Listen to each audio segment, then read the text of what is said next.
So, Robinhood, you fucked up and now you're trying to gain back the public's trust, but one problem. Your CEO has the social skills of a houseplant. I'm going to try my best to recap the situation, but keep in mind this is just my interpretation. But I think I can explain it better than the news, the CEO, and your weird friend Tom, who's obsessed with Bitcoin and trading cards. Yeah, I know he has more money than both of us combined, but that doesn't make him any less weird. Cheers. Oh, yeah. I hate liquor. So Robinhood's a broker who submits your trades to a clearinghouse, in this case Robinhood Clearing, which is themselves, but that doesn't matter. The point is when you buy or sell a stock, the money is sent through a clearing firm in a few different places before it makes its way to the final trade, where it then sits there for T+2, or 2 days, where they make sure they cross their T's and dot their I's. This isn't up to Robinhood, it's determined by a regulatory body called the NSCC. To make sure you have the cash to immediately trade more stock, Robinhood basically lends you the money until the sale's finalized. So if you buy and sell stock in a day or two, Robinhood doesn't have the initial money you gave them, or even the money from the sale that you just finalized. So Robinhood basically fronts you the cash so you can continue to trade, even though the money's all held up with the NSCC. Let's say you buy and sell multiple times a day of the same stock. Every time you buy a stock from the recently sold trade, Robinhood has to put their own money aside for the trade. But once the trade goes through, Robinhood gets all their money back. But what happens if in the span of a few days, a few stocks get bombarded by new and existing users trying to buy and sell a bunch of stock, like hundreds of millions of dollars worth of trades, and every time they buy and sell,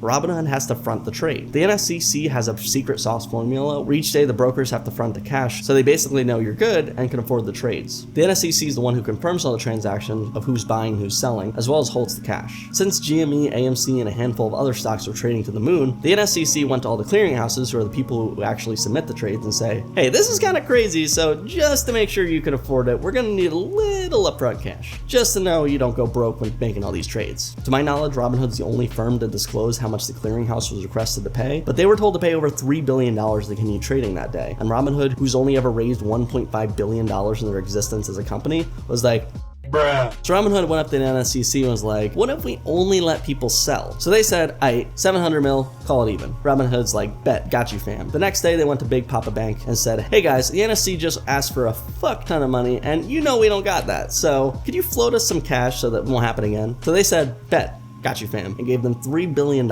Confused yet?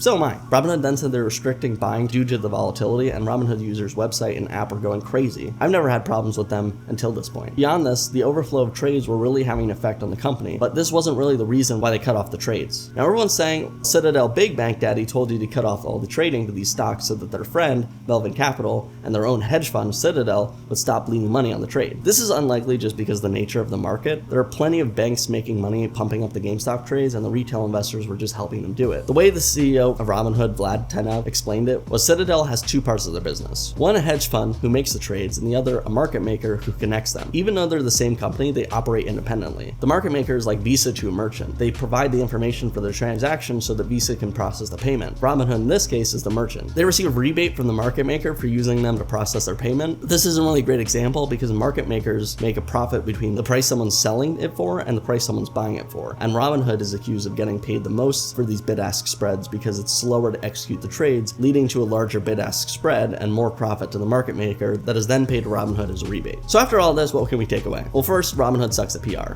Second, the rules need to change. Blockchain or other technology could speed up the transaction times and allow free flow of capital to brokers and their customers. Finally, transparency. I think almost every business model could benefit to some form of transparency with their clients and the public. The financial system is no exception. After the '08 crash and events like this, people were beginning to see that maybe what's going on behind all the smoke and mirrors of the financial industry needs some more attention. Robinhood's CEO has even called for this on Twitter and brought it up in multiple interviews, but he's kind of a houseplant, so. Bruh. For the record, Robinhood, if you ever need help explaining any of this kind of stuff again, I'm available. Slide into my DMs, bet, I got you. Robinhood's probably not one of the 20 people watching this, so whatever. But if you want to help support this content, please leave a comment, sign up with my links to some free stonks at Webull and Robinhood, and maybe tickle the subscribe button. Anyway, I'll see you guys in the next one. Hope you're caught up on the Robinhood GameStop stuff. I hope that explains everything.